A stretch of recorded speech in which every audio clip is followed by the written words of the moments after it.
We're here today at the Sullivan County Regional Chamber of Commerce, and I'm meeting with the president. I'm at their office, and it's a little different than I expected. Maybe a little different than you expected, unless you're from Sullivan County. Hello, somebody there? Hi. Hey, how are you, Kathy? Come on Frank? in. Nice to meet you. Nice to meet you. Oh, I love your office. Oh, it's a little different. Yeah, it's great. What a great location. Well, I guess there's a lot of locations. No, Not this quite is what you great. expected. No. Currently, we're sitting in a 37-foot RV. It's our mobile Chamber of Commerce office. It was an initiative that came about in response to membership complaints, actually. They were, oh, you're housed in Monticello, or you were formerly housed in Liberty. You don't care about the outskirts of Sullivan County. Sullivan County is a little under 1,000 square miles. There are 15 townships, very rural, very widespread. So we really wanted to respond to our membership and say, no, we're here for you. We want to be visible wherever we can be. We want to be in your township. We want to patronize your stores for however long a time. So we went mobile in that September, and we were going township to township, spending 2 weeks or so at a time in each township, saying, hey, we're the Chamber of Commerce. We're here in representation of you. We care about you. Look, we're here right in your backyard. You can access us. You're a sole proprietor. You run your own business. We're here for you. You could step right out of your business and come and see us. Have you seen it from a bottom line perspective besides sponsorship? Have you seen, has it increased membership? How's it gotten word of mouth about? So what I'm thinking, there's probably other chambers that will see this around the country.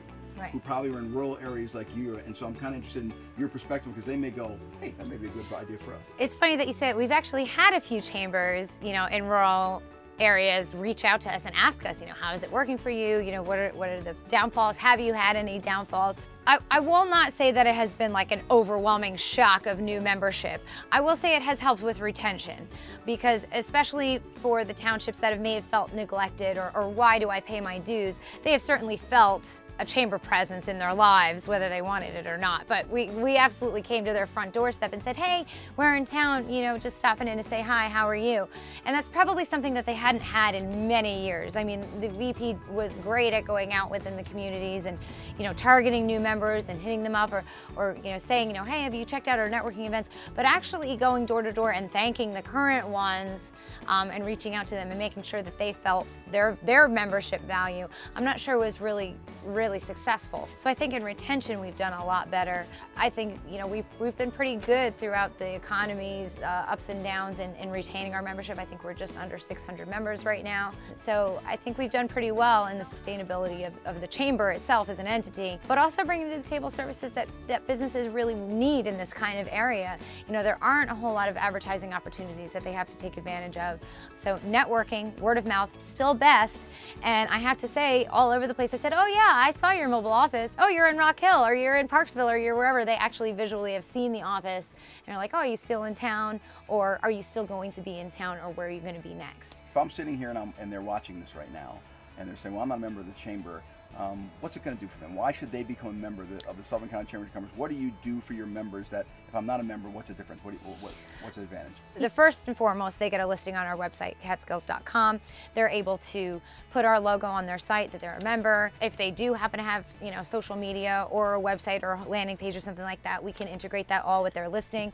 They can post coupons on there out to the public. They can post coupons out there member to member only. So if they're only looking to strategically place themselves, with a coupon just to chamber members, they can advertise that, or to the public, whatever suits them best. I find that the biggest value is our networking events. The biggest thing is awareness, and I find a real disconnect between the individual townships within Sullivan County. There's 15 of them, not even counting all the individual hamlets that are involved.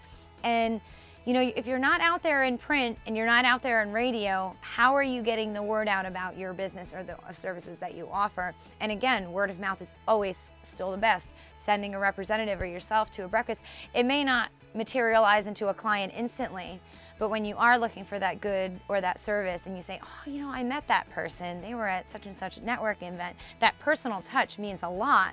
And they get a 30-second elevator speech at the networking events, where they can introduce themselves, say, hey, this is what I am, and this is what I have to offer, and then, oh, see me later if you have any more questions. So Kathy, you got to tell me, this is not a regular thing for a chamber to have a mobile unit to go around. So I have to imagine that you and your former president came up with this idea. You went to your board and you kind of said, we got this idea for the chamber. How did that go over and what was that reaction like? Some people were really on board with it. I can't say that it was unanimously decided upon, but it was really innovative, and they were really excited to see somebody go outside the box with a brand new idea. And the response was, you know, let's give them a shot with this great tool that maybe they could really spark some interest within the business community in Sullivan County. So was the sale to them like, look, we've got these outreach counties and cities that we don't get to, and this is a way that we can do that, plus we can cut down costs? I mean, was it a combination of all those type of things? That's exactly what we said to them. We said, you know, we've got this perception that we don't care about the outskirts of the county. We've got the perception that we're housed in Monticello, that we only care about the county seat, and that's absolutely not. We're here in representation of all of Sullivan County. Not to mention the cost saving was a huge benefit to the Sullivan County Chamber, of course, but it was really a huge undertaking for the two of us to do and set out on our own. And I think that it was taken very seriously. I mean, we sold over $22,000 in ad space the first year, so I think that businesses were like, "Whoa, this is innovative. This is new. Nobody has done this." And we put together our 5-year business plan. You know, starting out our new business, our mobile chamber of commerce. You know, I think that a lot of the board was excited to see a new energy. We wanted to make it a member initiative, so we reached out to our businesses for sponsors, ad sponsors on the actual RV itself. We reached out to them to see, you know, hey, what do you think of this idea? We want to be here for you. We want to travel around the county as opposed to sitting in an office space and making you come to us, or, you know, during regular business hours, which might not be conducive for you as a sole proprietor. And it was really met with welcoming arms. Did you have to do much in terms of retrofitting it once you got it?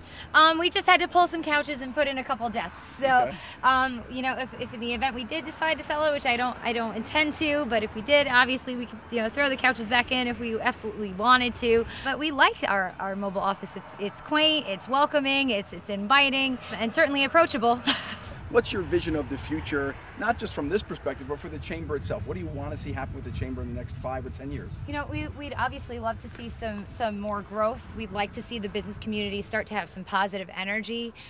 You know, we don't like to focus on only casino gaming as the primary change or spark that we need in this area. There's certainly many projects that are in the developing works right now. I see some really positive impacts going on for Sullivan County in the near future. Is there anything else that you think we should cover about the chamber that we didn't talk about that you think is important for people to know?